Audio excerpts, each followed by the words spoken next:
ครับอยู่กับผมวัน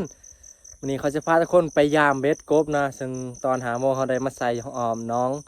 แหงนี้นะน้องแหงนี้เขาไปอยู่ติดกระทงนาเลยคนติดอยู่กลางป่าเลยนะไปทุกคนไปยามเบ็ดกันเลย let's go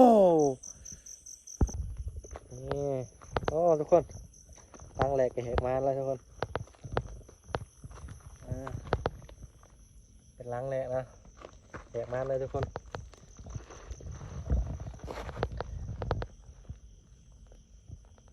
เต็ดดองอยู่ทุกคน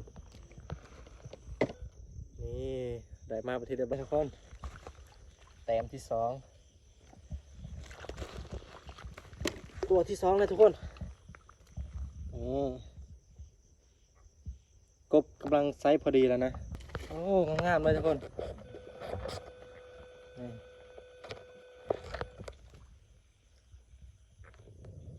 นี่ทุกคน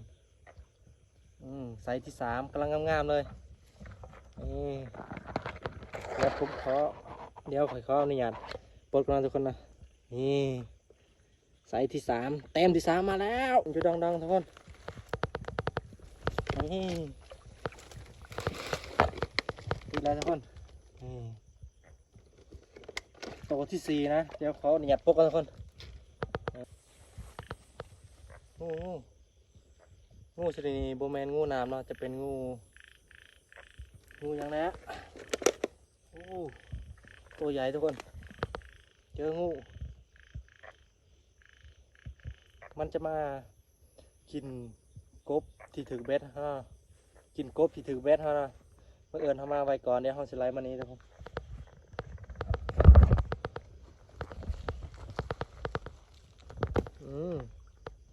ไปแล้วงูจำพวกนี้จะมักมากินกบน้ำเบ็ดนะโอ้ร่างนี้คือสโตใหญ่ขนาดทุกคนบางแต่สายเบ็ดเต็มดังกบกำลังพอดีเลยนะนี่ทุกคนนี่เต็มที่6สวยๆเลยมันน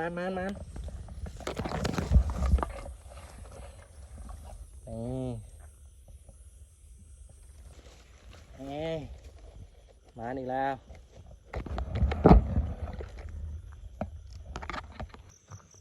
นี่ทุกคนผลงานเขาวันนี้เขาก็ได้ไล่เติมด้วยทุกคนเดี๋ยวสิจกมาเบิ่งทุกคนนี่มีกี่โตใหญ่ๆเลยทุกคนอายุประมาณ15 โตนะกบธรรมศาสตร์ล้วนเลยกบธรรมศาสตร์ได้ชนิดก็โอเคทุกคนไล่พอได้ปนอยู่ทุกคนนี่ไล่เลยนี่เลยทุกคนวิถีชีวิตคนบ้านเนาะเนาะเสากินคำหากบหาเขียดตามทงไฮทงหน้าแล้วเพื่อเอาชีวิตรอดวันบางเทือกอะเพี้ยอีพีนี้ก็เขาจบคลิปเพียงเท่านี้ได้ทุกคนเด้อถ้าทุกคนมาคลิปนี้อย่าลืมกดไลค์กดแชร์เพื่อเป็นกำลังใจในการเห็นคลิปใหม่ๆนะทุกคนหนึ่งจะว่า